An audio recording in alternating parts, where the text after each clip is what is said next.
And as messy as Drake is right now, I can almost bet that there's somebody that wants to turn his faucet off. Because if y'all think Diddy is a mess,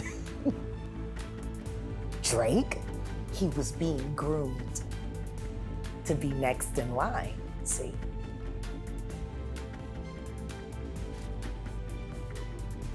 What happens when the real details of what happened to XXX? Here we go again. Just when we thought the XXXTentacion case was wrapped up with a neat little bow, honey, it's exploding with more drama. You remember how we all breathed a sigh of relief when X's killers got life in prison? Well, hold on to your seats because this story just got messier than ever. Those whispers about Drake being involved, they're not just whispers anymore. We've got some wild claims and potential receipts to unpack. Let's start with Dedrick Devin Williams. You know, one of the guys convicted for X's murder back in 2018. Mr. Williams, you are the perfect example of why we have a law of principles in this state. When you engage in criminal acts with others, you bear the responsibility for your collective actions. It was you who picked the target in this case.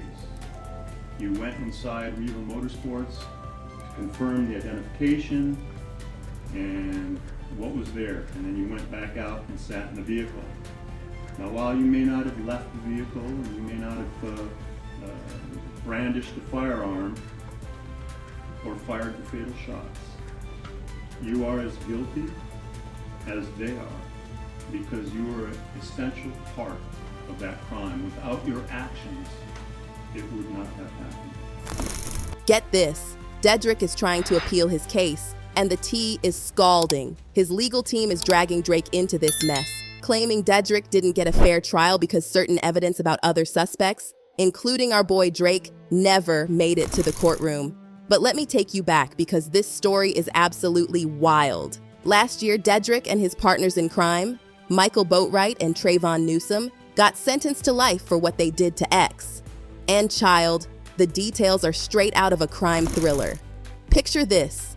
It's June 18th, 2018, just another sunny day in Deerfield Beach, Florida. X had plans like any normal person. First stop, Bank of America, where he withdrew a whopping $50,000 in cash. The young star was probably feeling himself, living his best life. So X hops into his sleek black BMW i8, rolls up to Riva Motorsports with his uncle, just planning to check out some rides, but lurking in the shadows, a black SUV carrying 4 men, Dedrick Williams, Robert Allen, Michael Boatwright, and Trayvon Newsom. Now here's where it gets absolutely crazy. These guys had the audacity to follow X into the dealership.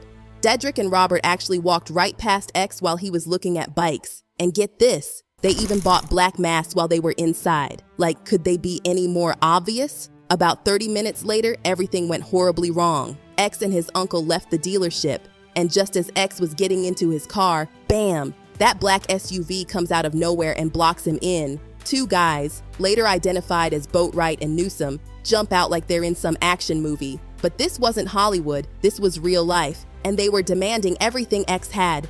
The situation exploded into chaos. There was yelling, struggling, they're trying to snatch his chain, and X, oh, our brave X wasn't going down without a fight.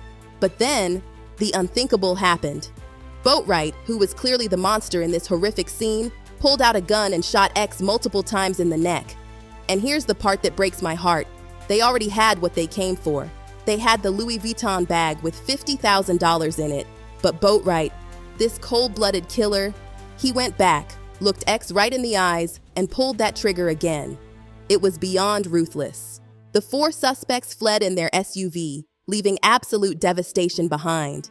People rushed to help, and the Broward County Fire Department raced X to the hospital. For one brief, hopeful moment, paramedics managed to get a pulse back, but it wasn't enough. At 4:51 p.m. Eastern Daylight Time, our beloved XXXTentacion was pronounced dead. Deerfield Beach, the rapper XXX XXXTentacion has been shot, apparently targeted while shopping for a motorcycle. Chopper 4 was over the scene on North Dixie Highway near Sample Road. The Broward Sheriff's Office says they got a call about the shooting at around 4 p.m. They say the rapper was transported to an area hospital where the Sheriff's Office says he died.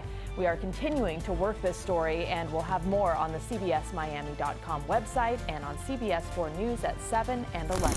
The details from the autopsy are just heartbreaking. X bled out from a gunshot wound to his aorta with 3 shots to the neck, each one devastatingly close. The medical examiner, Lori Boer, testified that these injuries were absolutely catastrophic. The aftermath was swift. All suspects were rounded up and slapped with serious charges: first-degree murder and armed robbery. The trial was intense, with evidence piling up against them. On March 20th, 2023, after 8 long days of testimony, the jury found Michael Boatwright, Trayvon Newsome, and Dedrick Williams guilty on all counts. The sentences? Harsh, but absolutely deserved. Boatwright got 2 consecutive life sentences plus 30 years, while Newsome and Williams both got life without parole. For more than a week of deliberations in the murder of South Florida rapper XXXTentacion. The verdict is about to be read in a Fort Lauderdale courtroom. Let's listen in live now.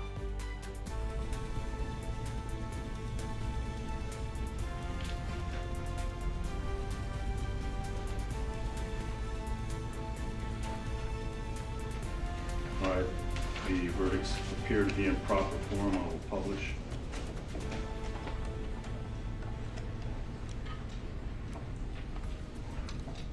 In the Circuit Court of the 17th Judicial Circuit in Fort Broward County, Florida, the state of Florida versus Dedrick Williams, verdict count 1.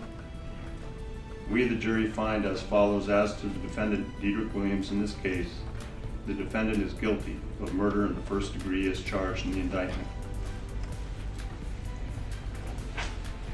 Count 2. We, the jury, find as follows: as to the defendant, Dedrick Williams, in this case, the defendant is guilty of armed robbery as charged in the indictment.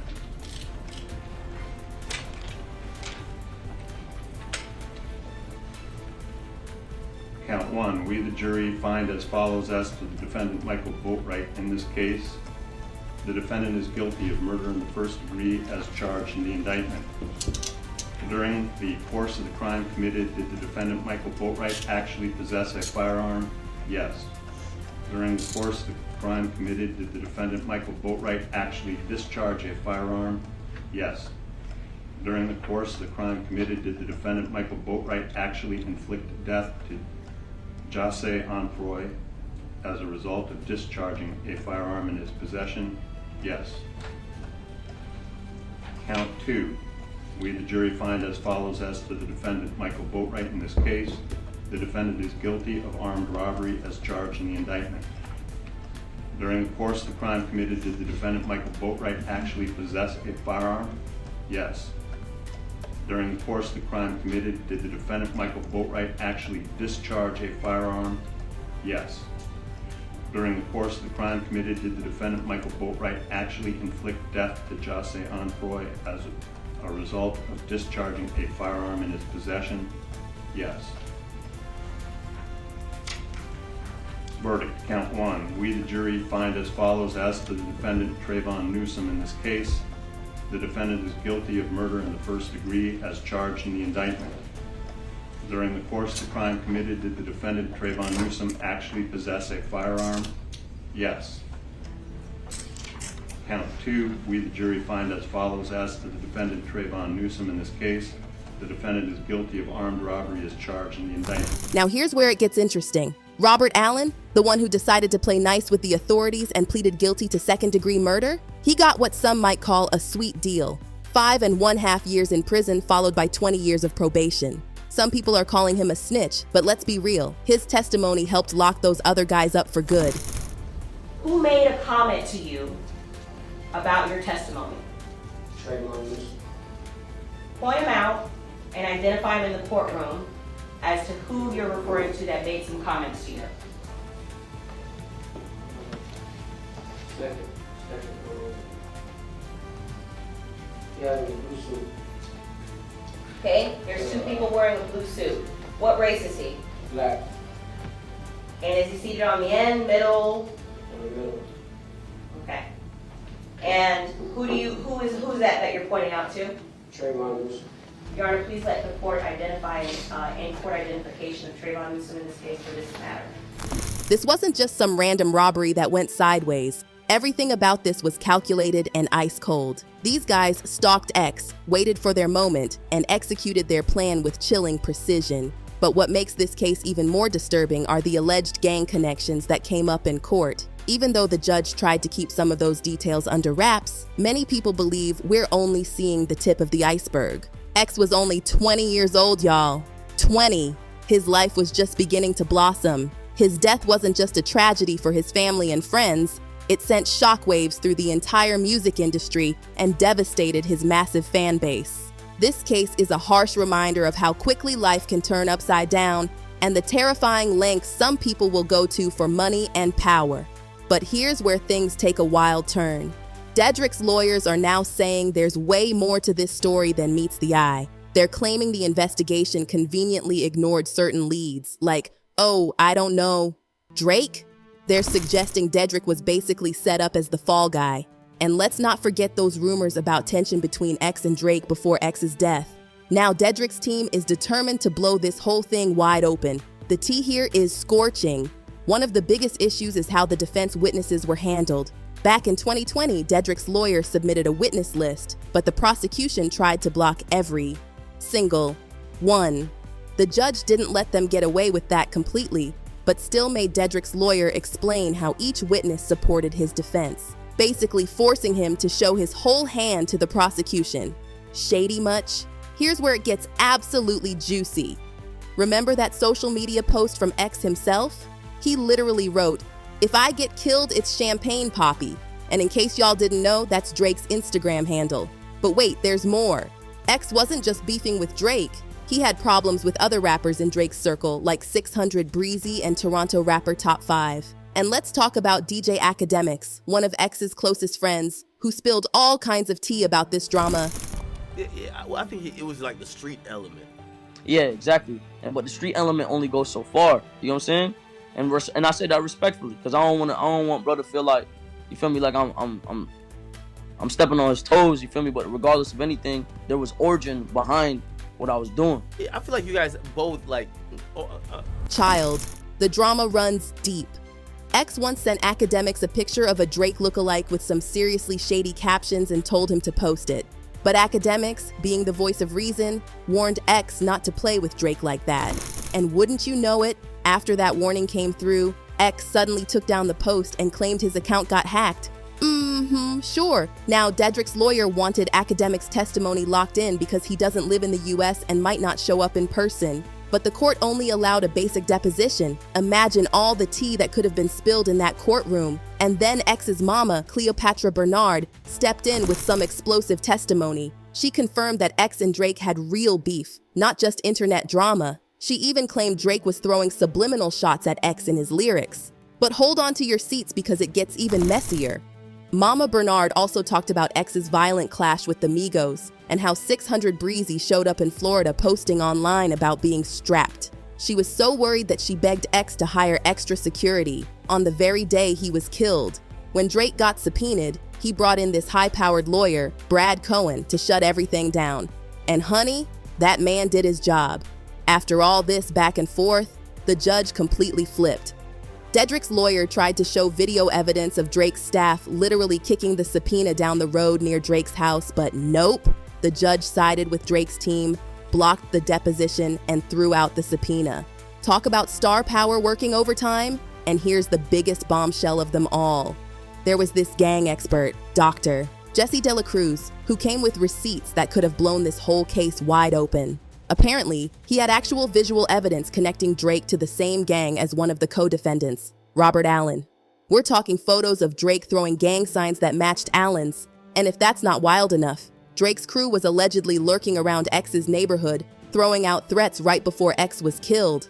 But wait, it gets even more twisted. The defense wanted Dr. De La Cruz to break down some of Drake's lyrics that seemed a little too specific. You know that track, I'm Upset? The line SMS 20, that's the only time I shot below the neck, had people raising eyebrows. And in Mob Ties, when he drops Louis bags for body bags, the defense thought that was suspiciously on point. But guess what? The judge wasn't having any of it. They shut down Dr. De La Cruz's testimony faster than you can say cover up, and let the prosecution bring in their own gang expert instead. The courtroom drama didn't stop there. X's mom dropped more bombshells during her testimony, talking about how terrified she was when 600 Breezy showed up in Florida with things already being so tense. The defense tried to dig deeper into the gang connections, but every time they got close to something juicy, the court shut them down. Even when they tried to question Robert Allen, you know, the one who turned snitch, about his dad's shady business with drug connections and supplying one of the murder weapons, the judge slammed that door shut. And this is after Allen admitted his dad was involved. Like, make it make sense. Now here's the kicker about Drake. The state's attorney actually brought him up while questioning Detective Curcio.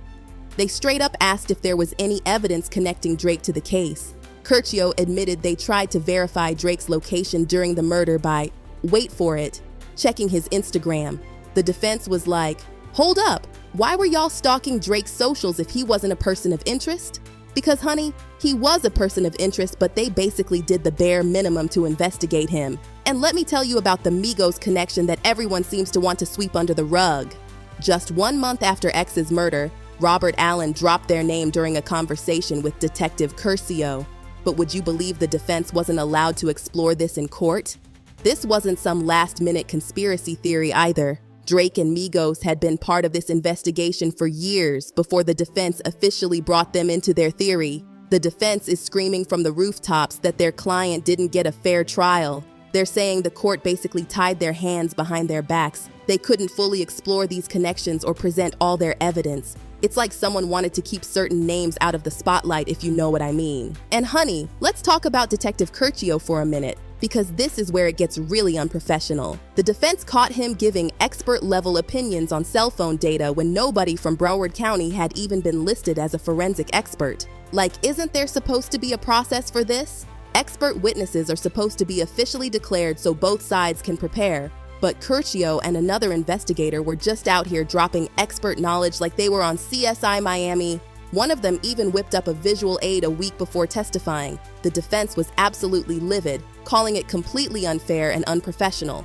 When you step back and look at the big picture, the defense's argument is crystal clear. This trial was a complete mess. Between shutting down key testimony, blocking witnesses, and letting the prosecution get away with moves that the defense couldn't even dream of trying, they're saying their client never stood a chance. And let's be real, there's definitely a shady vibe to all of this. The way certain evidence was conveniently excluded, how some witnesses were blocked, and how Drake's team managed to dodge that subpoena. It's giving major cover-up energy. Was Dedrick Williams really the mastermind? Or was he just an easy target while bigger players walked free? Were Drake and his crew really involved? Or was this all just a series of unfortunate coincidences? The questions are piling up, and the answers seem to be locked away tighter than Fort Knox. But one thing's for sure, this case is far from over, and with each new appeal and revelation, we're getting closer to what really happened on that fatal day in Florida. The truth is out there, and it's only a matter of time before someone starts talking.